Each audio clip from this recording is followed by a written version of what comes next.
Hello and welcome back to another YouTube video. Today I'm going to be covering the patch 13.12 notes. So if you enjoy my content, like and subscribe, and let's get into it. To begin with, there are a couple of changes here. Some of these are targeted towards the mid-season, being like nerfs towards some of the strong marksman items or buffs towards some of the strong marksman items. The red buff one is going to be a change towards the buff sharing, making this a little bit weaker. A lot of nerfs towards a lot of the strong pro power picks at the moment, and buffs towards some underperformers. Two adjustments towards champs to make them feel a bit better with, in Lucian's case, make his pairings a bit nicer with engaged supports, and with Rumble, it's just a case of making the champ feel a bit nicer to play in the top lane, gaining some percentage health there. 5 new skins, which is pretty nice, and let's get into it. Ashe is going to be gaining 5% damage on the passive, 10 flat damage at all ranks on the W, and 20% AP ratio on the R. The R one isn't going to do a huge amount. This would only really help support Ashe, or Ginsu's in some cases. The W one is quite a lot of damage to game. This is one of the nerfs which took her out of being a strong support, but Imperial Mandate is being nerfed next patch, so this is definitely going to be kind of like compensation. And the passive, this is going to help support Ashe as well, but this is also going to be mainly towards ADC Ashe. So overall, passive and W going to help ADC Ashe. ADC Ashe definitely is the strongest when you go Triforce on her at the moment, but I could see other builds starting to appear if these help her in other directions as well. Gangplank is going to have his E taken from 8 seconds at all ranks to 14 seconds, which is a partial revert on one of the nerfs he received not too long ago. That combined with his passive nerf, but we're only pulling back the E one. This is definitely going to make his mid game feel a lot better, and his late game is definitely going to benefit from this. This is going to help with the fact that Navori lost the mythic passive of ability haste and gained AD instead. So overall, Gangplank should be in a really good spot next patch, which is kind of sad because he's not been out of the meta for that long, and Gangplank's pretty oppressive when he's in the meta, but as it's not the true damage on the passive, people shouldn't be so people won't really feel this too quickly, but he'll definitely gain a bit of win rate from that. Gragas is going to have his passive go from 8 to 12 seconds, which is a pretty big nerf, and his Q mana cost is going to go from 80 to 80, scaling down to 60. This one is a bit of an interesting one because this is not, they didn't include this within the preview on the patch notes. So this is definitely a big nerf. This is definitely going to hurt his overall sustain in lane. Definitely going to hurt him in pro play a considerably larger amount. But the mana cost going down on Q, definitely going to make this ability a bit more spammable when you have a lot of points in it. Definitely going to help the maxing of this ability. So there is a level of compensation here. I can honestly see him staying in pro play with this actually coming in. So it'll be interesting to see rather than just a sustain bot. But maybe they really only want him to be less of a sustain bot, but they want to keep him within pro play. That might be what they're looking for. Cassante is going to be gaining 1.5 seconds at all ranks on his E.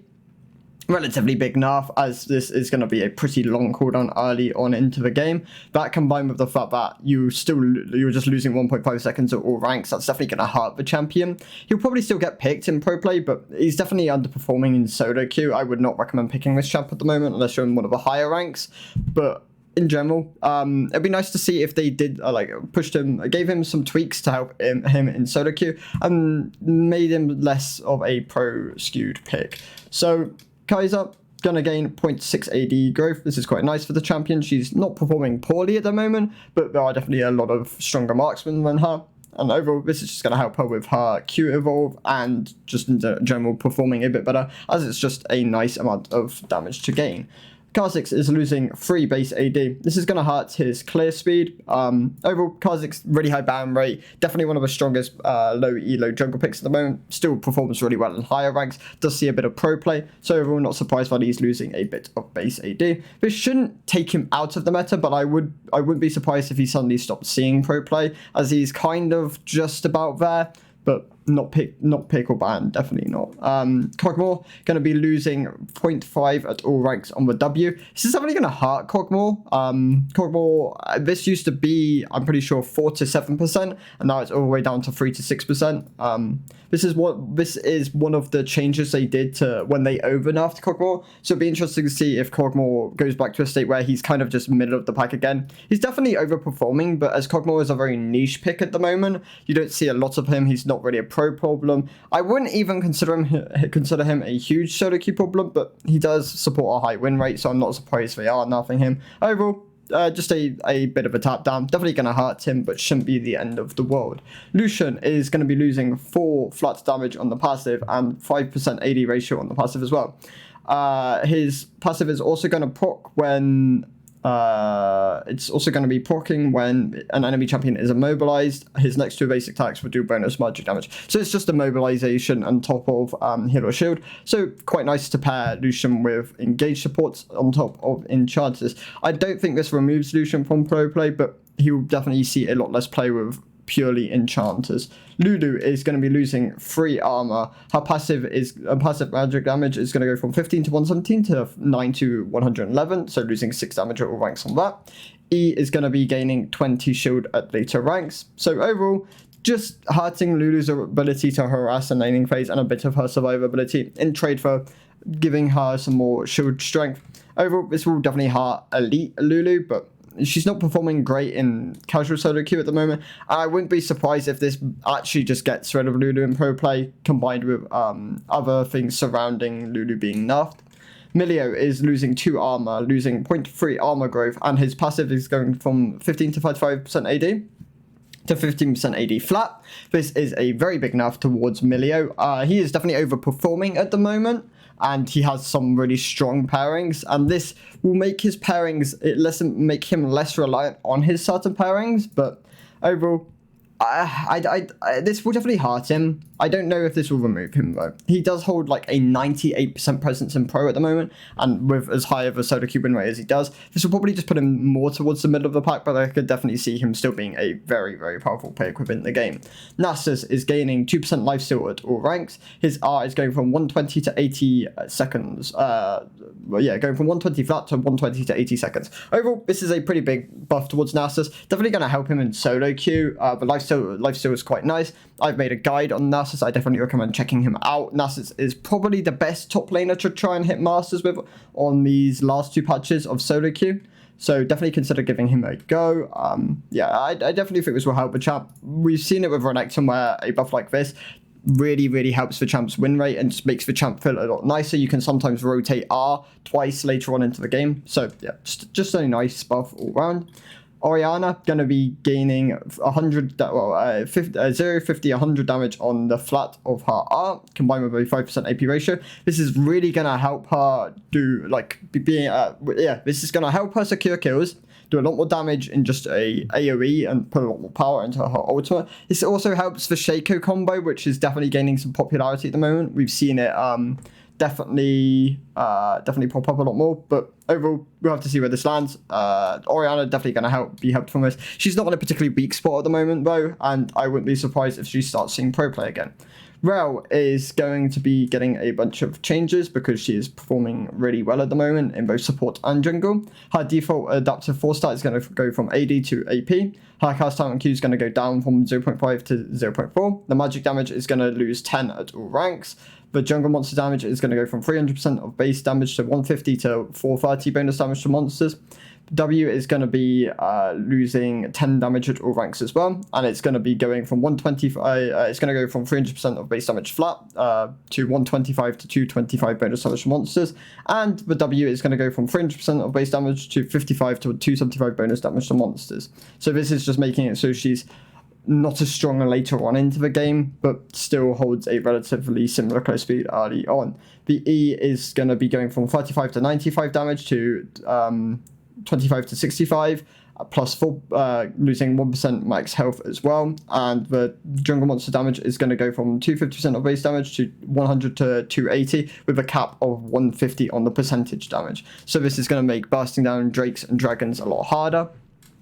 Overall, definitely going to hurt Rel. I don't think she's going to be nerfed too hard as a support. It's probably just puts her more in line with a lot of the other supports. But yeah, definitely like S-tier pick in both at the moment. Rumble is going to be adjusted. So he's going to be losing a bit of base health, going from 659 to 625. Health growth is going to go up by 6 though. Health regen is going to go down by 1.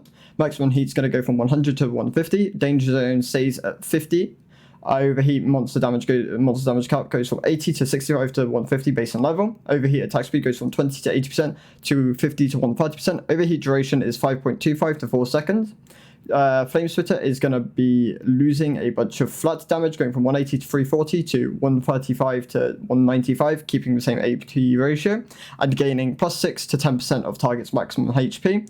The minion damage modifier is going to go down by 5% at all ranks. The monster damage cap on percentage health damage is going to go from 65 to 300 based on level. W Scrap Shield is going to be losing a bunch of the flat value, going from 60 to 180 to 25 to 145, losing 20% AP ratio on it as well, and it's going to be gain a 4% of maximum health ratio on it. E is going to generate 20 heat instead of 10. R is going to have its cooldown go from 170 to 130 to 80. So in general, definitely going to help him overall compete with a lot of the juggernauts in the top lane and lots of high health stackers. We'll have to see where this lands though. It's a bunch of changes, so we can't really give a strong evaluation, but overall this should definitely help him. They might follow up with buffs or nerfs depending on how strong he is. Rise is going to be buffed, so he is gaining 4% on 4% per 100 AP on the passive for his maximum mana increase. The magic damage on E is going to go from 45% AP ratio to a 50% AP ratio, and the missile speed is going to go up by 500. So these are quite nice buffs towards Rise. Definitely going to see him in pro play again, I reckon. Siva is going to have her AD growth go from 2.8 to 2.5, but her W Ricochet is going to go from 25 to 45% AD to 30 to 50% AD ratio. So that's quite nice for wave clear, but yeah, for a very minimal loss in attack damage ratio. Yuumi is going to be losing some of her E attack speed, bonus attack speed, and her R heal is going to go down. So her W, Yuumi, best friend bonus is going to go from 10 to 20% heal and shield power to 5 to 15% based on spell rank. E Zoomies is going to go from 90 to 210 to 80 to 180 on the shield value. Attack speed buff is going to go from 35% flat to 25 to 35% scaling. And the R final chapter is going to go from 35 to 65 to 25 to 55 on the heal power hit. These are huge nerfs towards Yuumi. This would definitely take her out of pro play. It's definitely her in solo queue as well. Overall, they can't seem to make up their minds with this champion. They should remove her, but they can't, obviously. I hate Yuumi. She's a parasite. Zeri is going to be gaining 5 movement speed. Her passive is going to go, her passive is being removed, and instead her Q passive is going to go here. So Burst Fire passive has been moved to Zeri's primary passive. Q Burst Fire, passive to passive. Trinity no more. Q Burst Fire no longer activates Sheen, so this is also the death of Essence 3 for Zeri. And the maximum on-hit critical strike multiplier is going to go from 65% to 85%. This probably kills Zeri. I think Zeri is definitely going to struggle with some of her builds. I don't think this is going to be enough, but maybe there is a world where some of her crit builds can kind of compete. But yeah, overall, losing the Triforce tankier build is definitely going to hurt her. Ardent Center is going to go from 15 to 30 on 15 to 30 on hit to 15 flat. This is really big, a really big nerf towards the item. This is definitely going to hurt it as being it's probably just makes staff a better option, but this is just a big amount of damage to lose on an enchanter item. Bloodthirster is going to gain 200 gold in cost. It's a relatively strong item at the moment. It gives a huge amount of AD, but you're really only going to be picking this up later on into the game.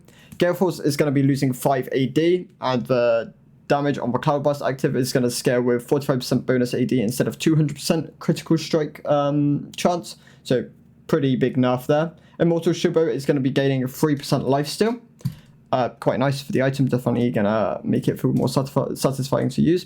Imperial Mandate is gonna go from 35 to 75 on the application to 40 to 60. The proc is gonna go from 70 to 150 to 80 to 120, and the movement speed is gonna go up by 5%. This is a relatively big nerf towards Imperial Mandate. It's definitely one of the strongest support items at the moment. Moonstone really underperforming at the moment, other than Soraka. The heal is going to go up from 20 to 40%, is going to go from 20-40% to 35% flat. The shield is going to go from 30-40% scaling to 40% flat.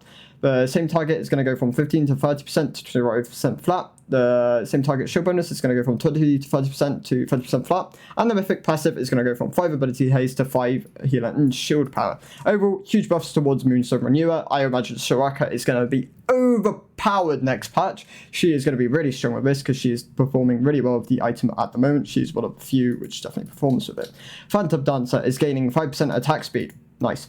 Rapid Fire Cannon is going to be going from 60 to 140 energized damage to 60 flat. This is a big nerf towards Rapid Fire Cannon. I expect this to be replaced by certain other items, maybe Phantom Dancer, maybe Static Shiv. So the energized damage on Static Shiv is going to go from 80 to 190 to 100 to 180. This is going to make some interesting situations with mages in the mid lane, which are starting to pick up this item. Overheal is going to be going from 20 to 300 based on level for shield value to 11% of maximum heal. This is going to help a lot of fighters, definitely. Mid lane gold is going to go back to what it used to be, so all minions will be worth 1 more gold. Red buff is going to be nerfed quite heavily. It's going to go from 6 plus 6 per level to 6 plus 4, so overall losing a huge amount of damage on it. But slow amount is going to be losing 5% later on, and the health regen is going to be going down from 139 to 135. So overall big nerfs towards red buff.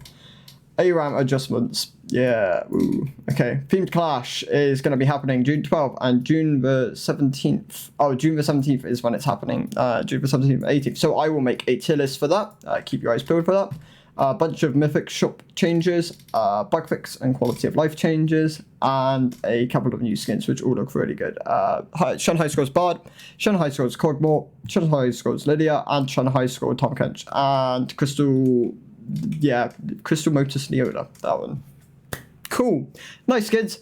Overall, big patch. Definitely going to be hyped to see how this goes. I'm going to be playing TFT because the new set comes out. I definitely recommend giving it a go. I want to definitely invest a bit of time into that. But I'll be paying attention towards the league meta. It's just a bit stale at the moment. I wouldn't consider the game particularly fun if you're a top laner or in general just a solo laner. I don't think, from what I've heard, mid lane isn't particularly fun. A lot of power definitely comes from jungle, ADC, and support at the moment. Overall, if some of this power budget got shifted more towards the solo lanes, I would definitely be a lot more willing to play a lot more of the game. But at the moment, I like researching it, but playing the game just feels pretty horrid when most games are just determined. Well, I'd say like 90% of games are just determined by the jungle or ADC. So, yeah. Thank you guys for watching. I'll see you in the next one. Goodbye.